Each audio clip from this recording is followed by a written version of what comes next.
Gloire au Seigneur. Amen. Nous sommes dans 1 Roi 18.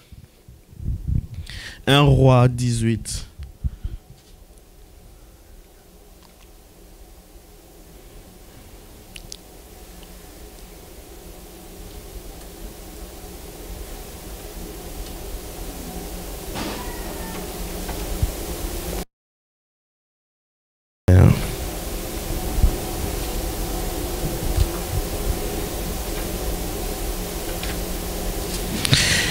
Je lis au nom de Jésus. Et Élie dit à Akab, monte, mange et bois, car il s'est fait un bruit qui annonce la pluie. Akab monta pour manger et pour boire, mais Élie monta au sommet de Carmel et se pencha contre terre. Il mit son visage entre ses genoux et dit à son serviteur, monte, regarde du côté de la mer. Le serviteur monta, il regarda et dit, il n'y a rien. Et il dit 7 fois, retourne. À la 7e fois, il dit, voici un petit nuage qui s'élève de la mer et qui est comme la paume de la main d'un homme. Et il dit, monte et dit à Akab, attelle et descend afin que la pluie ne t'arrête pas. Alléluia. On va lire aussi Matthieu 7, verset 7. Du reste, c'est un texte qu'on peut réciter à cœur. Matthieu 7, verset 7. La Bible dit, demandez et l'on vous donnera. Cherchez et vous trouverez. Frappez et on ouvrira. Amen.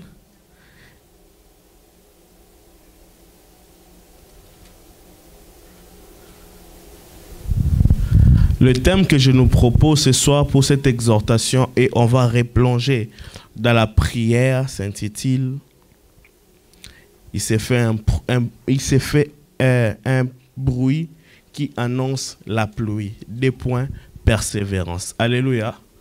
2 points, persévérance. Bien-aimé, j'aimerais te dire quelque chose ce soir, avant d'aller très loin dans mon message, que Élie a dit à Akab, monte et mange, monte et bois, car il s'est fait un bruit qui annonce la pluie. Déjà, comment ça ce soir, j'aimerais te bénir en te disant, la chose que tu étais en train de chercher, elle est en train de venir. Ah, je suis en train de parler à une personne. Ce que tu es en train de chercher est en train de venir.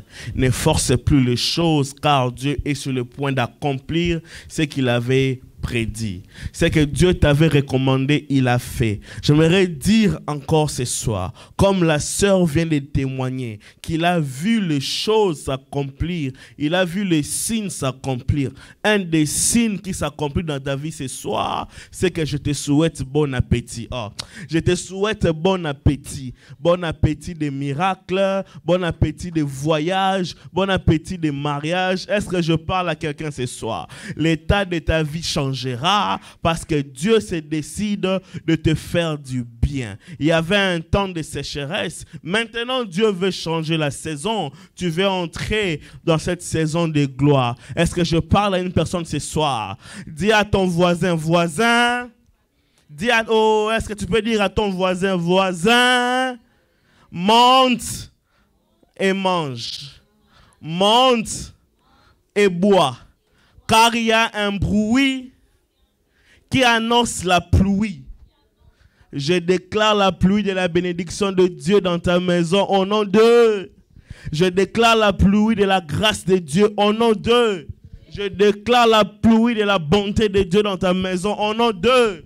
Là où les gens voulaient te faire du bien en t'envoyant dans le désert, laisse que la pluie te cherche dans le désert. Il est écrit dans la Bible, dans 2 Rois, qu'Élisée le prophète était décédé et on venait enterrer aussi un homme. Et l'erreur qu'ils ont fait, ils ont envoyé cet homme tomber dans le tombeau d'Élisée. Et cet homme a cogné Élisée. Ça, c'est le miracle de la dernière minute qui a transformé transformer la mort à la vie. J'aimerais te dire, là où il y avait la mort, à cause de cette parole, que la vie prenne place au nom d'eux. Là où tu es en train de calculer des difficultés, laisse qu'une saison de prospérité s'ouvre dans ta vie au nom d'eux. Que la pluie prenne place à la sécheresse. J'étais en train de dire que la pluie des dollars prenne place à la sécheresse dans ton compte en banque.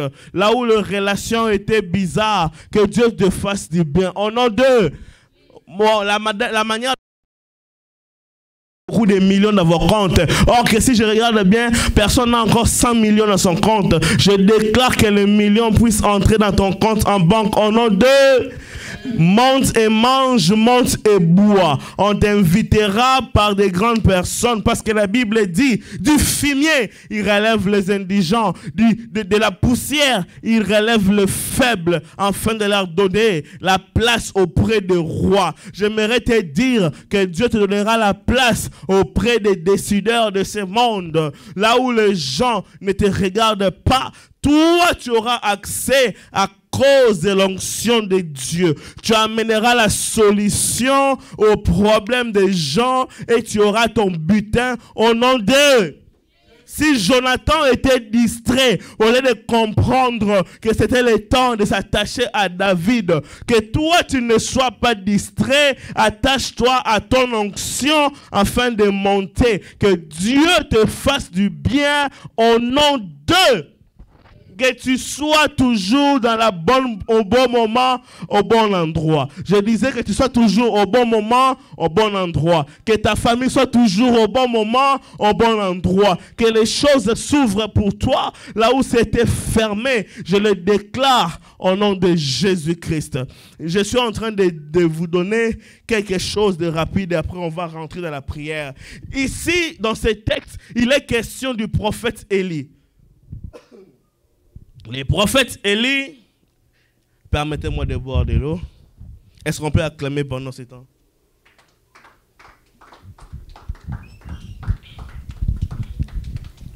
Les prophètes Élie est celui qui est sorti de nulle part, de son village, Tishbé. Et il a arrêté la pluie pendant 3 ans et demi, 3 ans et 6 mois. Il n'avait plus de pluie, il n'y avait que la sécheresse. Tout était sec.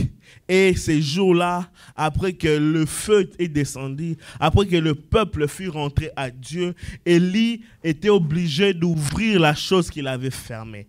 Et la Bible nous dit ici qu'Élie, il a dit au roi, c'est moi qui ai cherché que la sécheresse puisse entrer. Mais maintenant, je te dis au roi, monte et mange. Et moi, je vais juste aller me préparer parce qu'il s'est fait un bruit qui annonce la pluie. Je vous pose une question. Pendant qu'Élie est en train de dire ces choses, est-ce qu'il ment ou il dit la vérité? Parce que Élie n'a pas encore prié pour demander que la pluie descende. Élie a dit au roi, monte et mange parce qu'il fait le bruit qui annonce la pluie pendant qu'il n'a pas encore prié. Bien-aimé, Élie a appliqué la foi. Dis avec moi la foi. La foi est la base de toutes choses. Élie a dit au roi, monte et mange parce qu'il fait un bruit qui annonce la pluie. Il n'a pas dit au futur qu'il fera un bruit. Il dit il fait un bruit. Élie n'a pas encore vu, mais Élie est en train de croire. La foi c'est quoi? La foi c'est dire le positif pendant que tu vis le négatif. La foi c'est dire ce que Dieu fait pendant que tu n'as pas encore vu la chose arriver. La foi c'est quoi? La foi, c'est déclarer tu es fort pendant que tu sais que dans ton corps, tu te sens faible. La foi, c'est quoi? La foi, c'est de dire que je suis guéri pendant que tu sais que dans ton corps, tu es encore malade. La foi, c'est quoi? La foi, c'est quand tu es aveugle, tu peux dire que je peux voir. La foi, c'est quoi? La foi, c'est proclamer les choses avant que la chose arrive. Et la Bible est en train d'ajouter et dit, or la foi est une ferme assurance aux choses qu'on espère et une démonstration de ce qu'on ne voit pas. Je bénis Dieu parce que le nom de l'église, c'est la mission chrétienne espérance.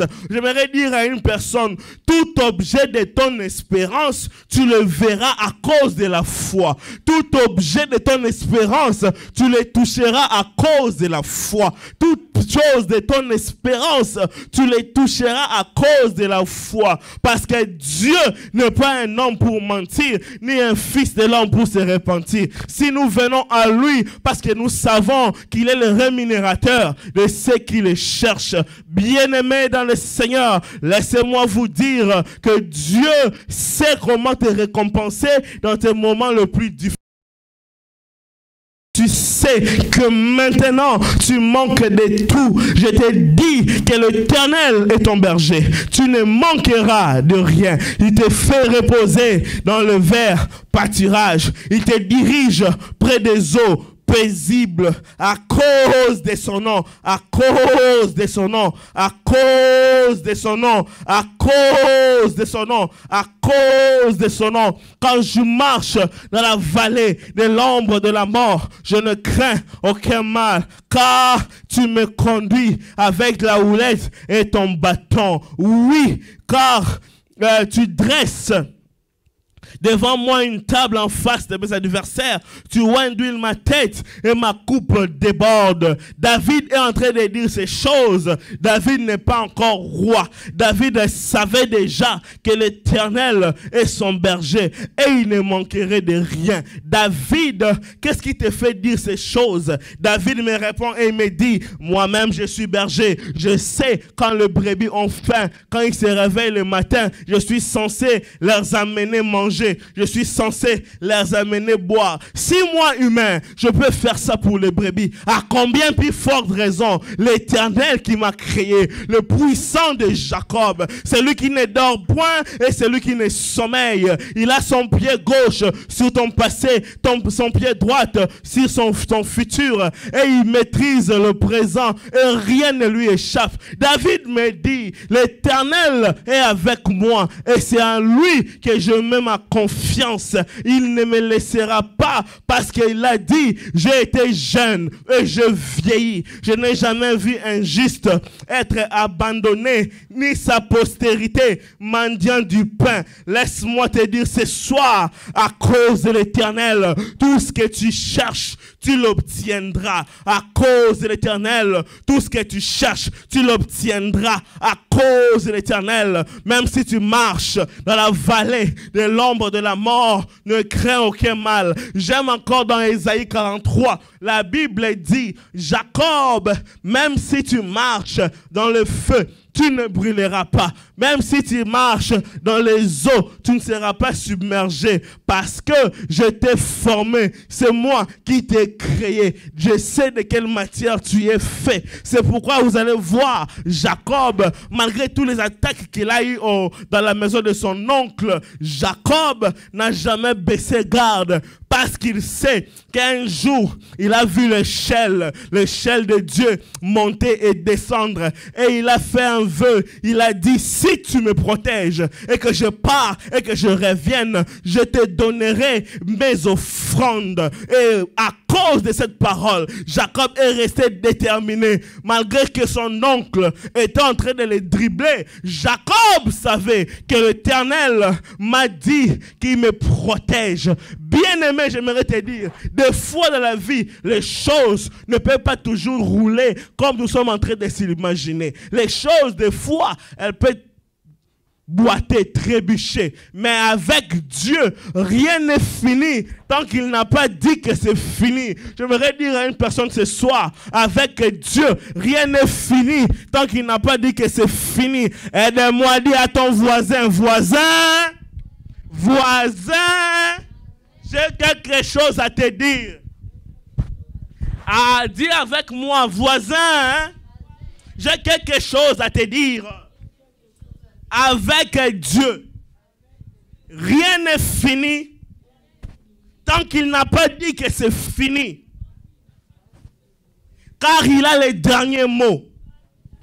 Les derniers mots de ma vie, sois convaincant, tu prêches avec moi. Je dis, les derniers mots de ma vie ne viennent pas de mon père.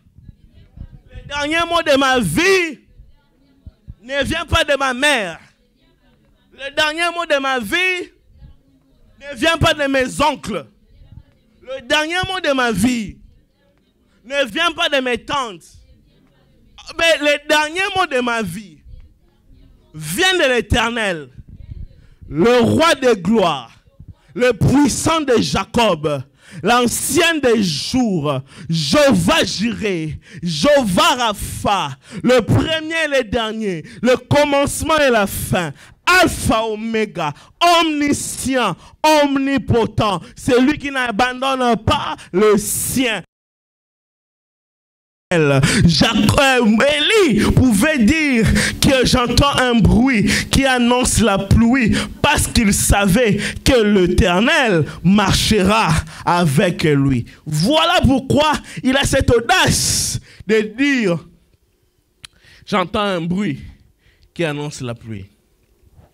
Et bien aimé, vu que le ciel était fermé, Élie est monté à la montagne. Élie est monté à la montagne de Carmel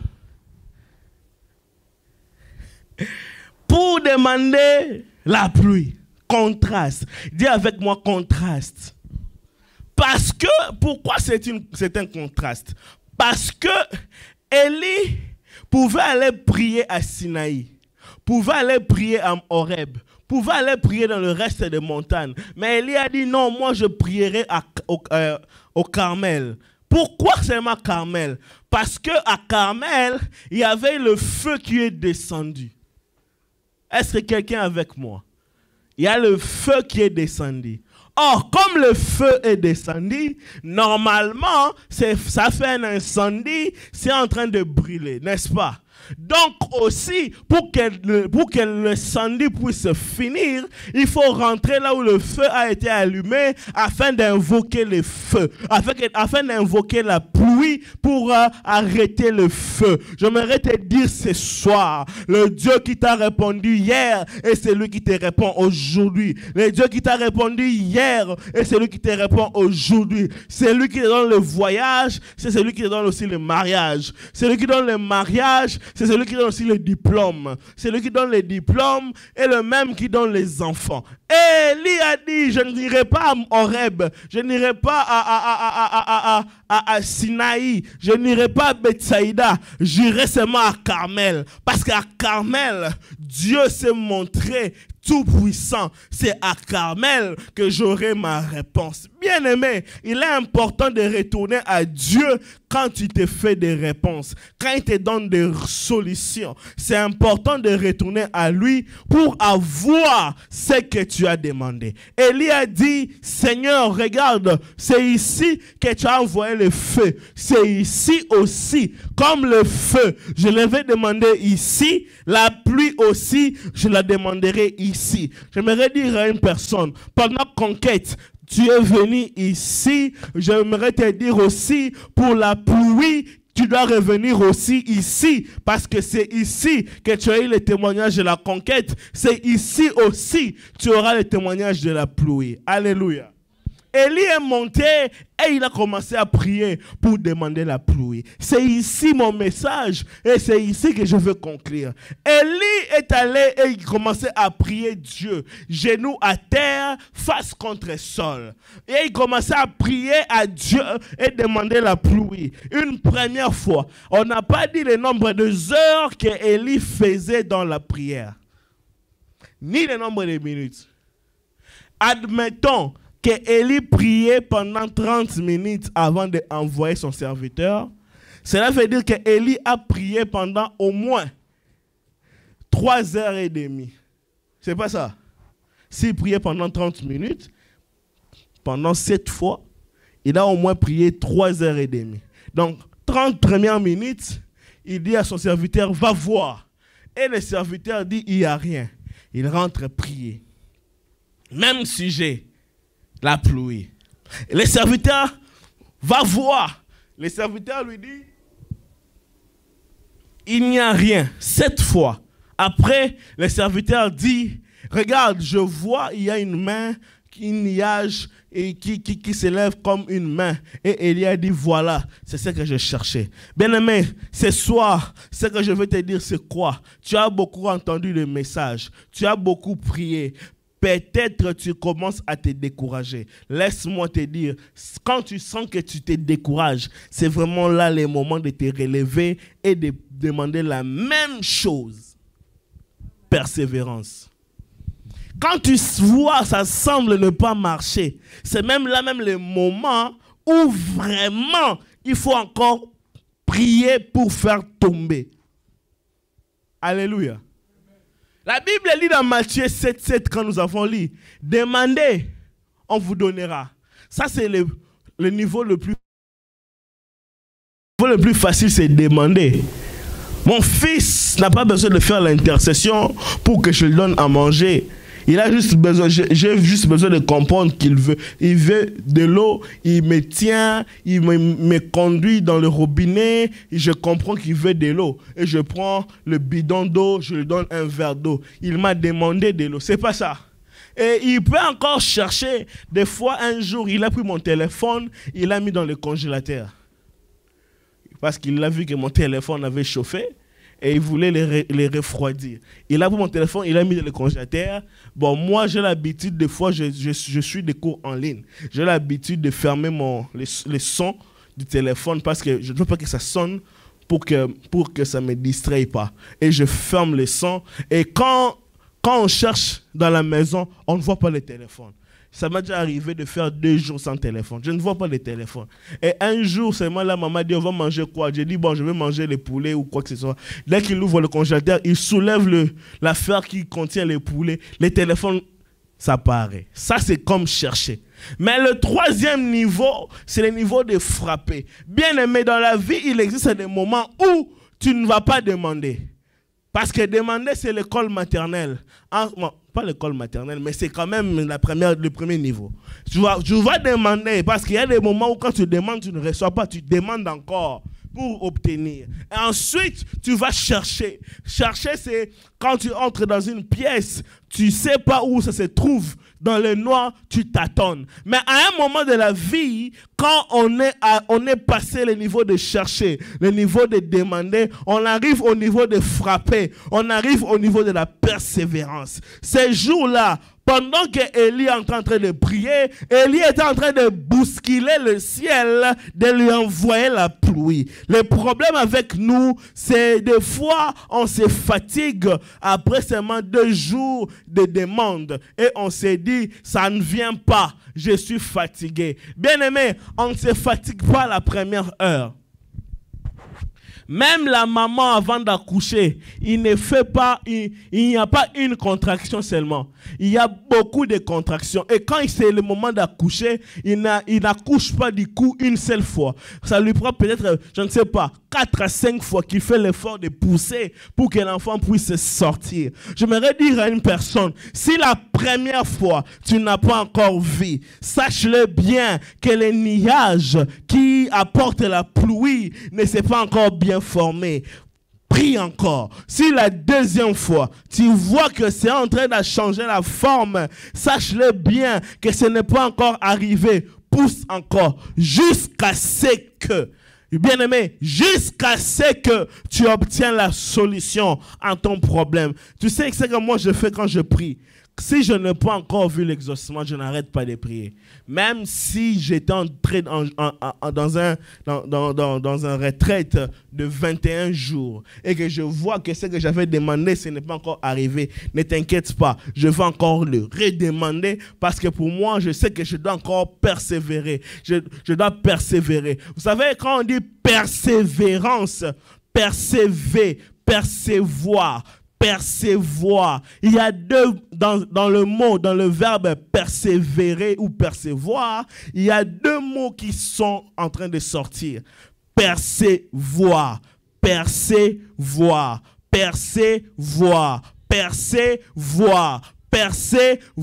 C'est lui qui fait la persévérance. Il est en train de trouver trouver quelque chose et en trouvant la chose, tu vas voir de l'autre côté. Le meilleur toit se trouve de l'autre côté. Ne t'arrête pas du côté du mur qui est difficile à s'ouvrir. Perce, tu vas voir. Je dis à une personne ce soir, perce, tu vas voir. Est-ce que quelqu'un est en train de comprendre ce que je suis en train de dire? Perce, tu vas voir. Perce encore, tu vas voir. La Bible dit, Genèse 38, une femme devait accoucher. Dans son ventre, il y avait 2 enfants. Alléluia. Il y avait 2 enfants dans son ventre. Et les enfants, pendant qu'ils étaient dans le ventre, ils devaient sortir. Celui qui sortait la main, la sage-femme accorda, c'est dans Genèse 38, c'est ce que je suis en train de dire. La femme accrocha une corde rouge entre ses mains. Et la femme a dit, vraiment, c'est lui qui sera l'aîné. Mais était le second, selon cette sage-femme, a entendu que celui-ci sera le premier-né. Qu'est-ce qu'il a fait? Il a tiré son frère et il est sorti le premier. Et la Bible dit, quelle brèche tu t'es fait, quelle percée tu t'es fait, quelle percée tu t'es fait. J'aimerais dire à une personne, là où c'est fermé, sache-le bien, ce n'est pas au niveau de demander. Ah, je parle à qui ce soir? Là où c'est fermé, ce n'est pas au niveau de demander. Là où c'est fermé, ce n'est pas au niveau de chercher. Là où c'est fermé, c'est au niveau de percer pour voir. Percer pour voir. Percer pour voir. C'est pourquoi on dit percevoir, persévérance. Celui qui perce verra. Celui qui perce va voir. Je voudrais te dire ce soir, même si c'est bloqué, percer pour voir. Percer et voir. C'est pourquoi Élie ne s'est pas fatigué. Il a encore frappé. Il a encore frappé. Il a encore frappé jusqu'à ce qu'il ait la pluie. Alléluia. Maintenant, lève-toi, on va prier. J'ai été exhorté pendant un moment. Maintenant, prépare-toi à la prière. On va prier. Alléluia. Alléluia. Alléluia. On va prier. On va prier. On va prier. On va prier. On va prier. Et ceux qui sont en ligne,